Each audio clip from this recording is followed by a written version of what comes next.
चलिए, chemistry with Ravi sir में फिर से आपका स्वागत है। मोर रासायनिक परिवार, मोर संगवारी और रासायनिक परिवार में आपके स्वागत है। प्यारे बच्चों, अगला हम लेक्चर लेकर यहाँ पे आए हैं। हम लोग पढ़ रहे थे, इसके पहले जो पढ़े हैं वो धनात्मक मूलक के नाम के बारे में पढ़े थे, और अभी हम लोग जो पढ़ने जा रहे हैं, हमारे जो वीडियो अभी की है वो है ना, ऋणात्मक मूलक का नाम। यहाँ पे देखो, हमने पढ़ रहे थे name of the radicals and charge. अभी हम लोग पढ़ रहे हैं निगेटिव। इसके पहले धनात्मक में मैंने एक संयोजी, द्विसंयोजी, त्रिसंयोजी और चार संयोजी करके ना मैं अलग अलग बताया था। लेकिन अभी जब ऋणात्मक वाले में मैं क्या किया हूँ, अलग अलग नहीं बताया हूँ। एक संयोजी, दो संयोजी, त्रिसंयोजी और ऐसे अलग अलग नहीं बताया हूँ, मैं एक साथ बता दिया हूँ। क्योंकि एक साथ बताने के पीछे क्या है कि बहुत सारे जो मूलक है एक जैसे हैं, बस उसके चार्ज और उसके नाम बस थोड़ा सा डिफरेंट है। तो आपको ना याद करने में सुविधा हो, इस चीज़ को मैं देखते हुए जो है इसको बनाया गया हम। इसको जब याद कर लोगे तो धनात्मक मूलक और ऋणात्मक मूलक जब दोनों याद हो जाएगा तो फिर मैं आपको इसके बाद वाला जो वीडियो रहेगा उसमें ये बताऊंगा कि फार्मूला कैसे बनता है ना, सूत्र कैसे बनता है। उसके बाद जब सूत्र बनेगा तो फिर धीरे धीरे हम लोग समीकरण संतुलित करने में जाएंगे। ऐसे बहुत सारे हमारे जो स्टेप बाय स्टेप जो वो है उसको करेंगे। तो आइए मैं बात करता हूँ क्या बात करता हूँ कि निगेटिव मूलक को कैसे पढ़ते हैं, उसके चार्ज क्या होते हैं, नाम। अब यहाँ पर स्टेप बाय स्टेप देखना। यहाँ पर लिखा है H minus hydride, OH minus hydroxide, X minus halide. अब ये X जो दिख रहा है ना, ये X जो दिख रहा है इसके अंतर्गत क्या आएगा मालूम है? क्या आएगा? फ्लोरो, क्लोरो, ब्रोमो और क्या आ जाएगा? आयोडो। फ्लोरो, क्लोरो, ब्रोमो और आयोडो आ जाएगा, क्योंकि ये 17 ग्रुप का है। ठीक है, फ्लोरीन, क्लोरीन, ब्रोमीन और आपका आयोडीन का। ठीक है, तो ये सब का चार्ज क्या होगा? -1। इसका भी चार्ज -1, इसका भी चार्ज -1, अब इसका भी चार्ज -1। उसके बाद देखिए साइनाइड, Cn माइनस, मतलब इसका भी चार्ज क्या होगा? -1 होगा। NO2 minus nitrite, NO3 minus क्या होगा? नाइट्रेट। ध्यान से देखना क्या है इसमें, ध्यान समझना। इसमें भी चार्ज 1 है, इसमें भी चार्ज 1 है, तो फर्क क्या है? फर्क ये है, इसमें ऑक्सीजन क्या है? 2 है, और इसमें ऑक्सीजन क्या है? 3 है। तो जिसमें ऑक्सीजन, जिसमें वैलेंसी कम होगी है ना, और जिसमें ज़्यादा होगा बस ध्यान देना है। 2 है करके यहाँ लिखा है नाइट्राइट, आइट लगा है, देखो आइट और यहाँ 3 है तो यहाँ पर लगा है 8। क्या लगा है? 8।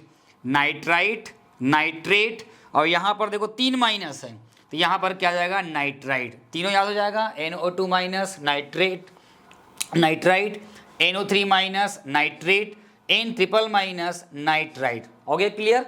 चलिए, उसी प्रकार देखो SO3 2 माइनस और SO4 2 माइनस, दोनों में चार्ज सेम है, दोनों में -2 आएगा। नाम है, इसमें 3 है, इसमें 4 है, तो सल्फाइट और यहाँ पर हो जाएगा सल्फेट।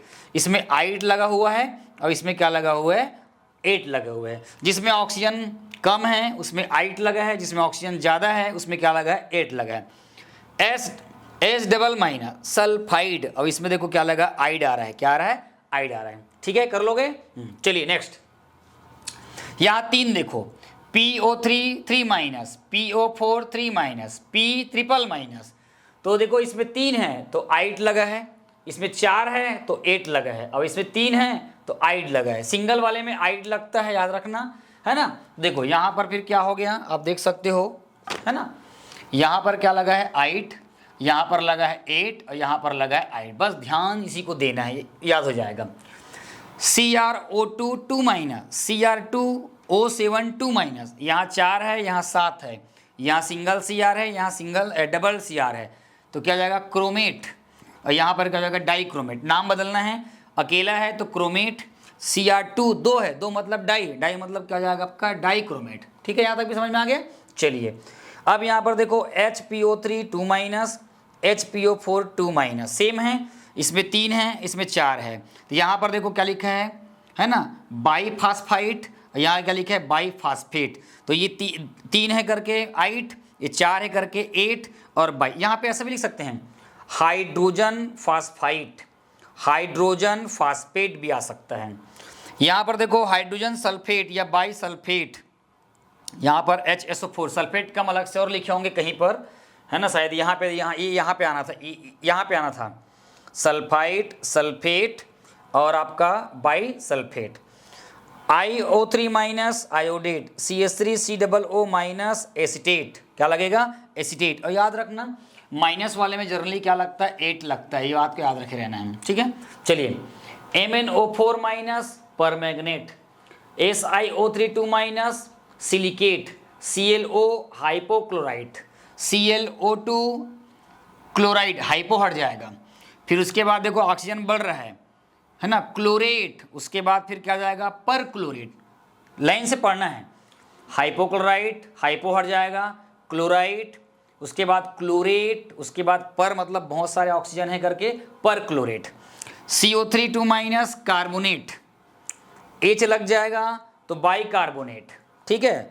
अब यहाँ पर देखो O2 minus oxide, O2 minus पर ऑक्साइड, क्या हो जाएगा? पर ऑक्साइड।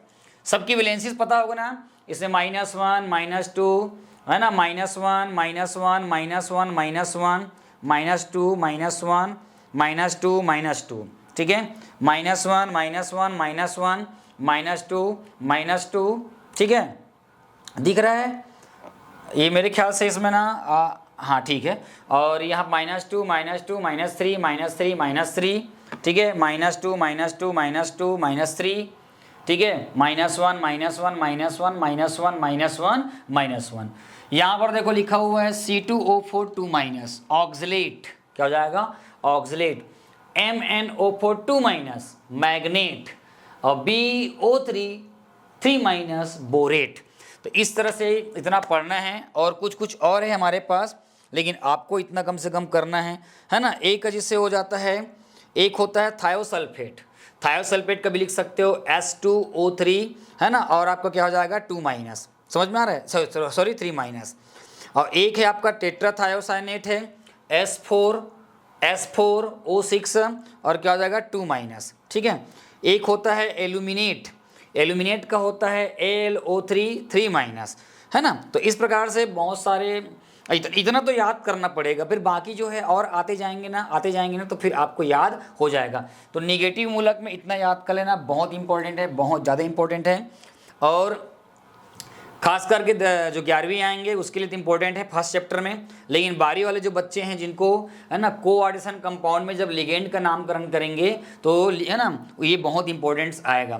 9वीं के बच्चे इसको देख रहे हैं वो भी सीखने लायक है, 10वीं के बच्चों को भी जानना है। तो कुल मिला के ये जो आपको कंटेंट में दिया हूँ वो 9वीं के लिए भी है, 10वीं के लिए भी है, 11वीं के लिए, 12वीं के लिए है, और कंपटीशन एग्जाम की तैयारी करने वाले बच्चों के लिए भी ये है। तो इस तरह से आप जो इसको तैयारी कर लेवे, याद कर लेवे, नोट कर लेवे, और धनात्मक ऋणात्मक दोनों याद हो जाएगा। तो इसके बाद जो अगला जो हमारा जो टॉपिक आएगा वो है इन मूलकों की सहायता से, है ना, इन मूलकों की सहायता से आपस में उसको क्रिस क्रॉस मेथड के द्वारा जो है रासायनिक यौगिकों का क्या करना है, अपन को निर्माण करना है, रासायनिक सूत्र कैसे बनता है ये आपको डिटेल में हम आपको बताएंगे। चैनल में नए हैं तो प्लीज़ रिक्वेस्ट है मोर संगवारी रवि सर और RCC रवि सर क्लासेस दोनों चैनल को प्लीज़ रिक्वेस्ट है आप सब्सक्राइब करें, लाइक करें, वीडियो को देखें, और थोड़ा सा अभी शुरुआती दौर है, थोड़ा मदद करें मेरा, फिर उसके बाद फिर जो है ये बहुत सामान्य हो जाएगा।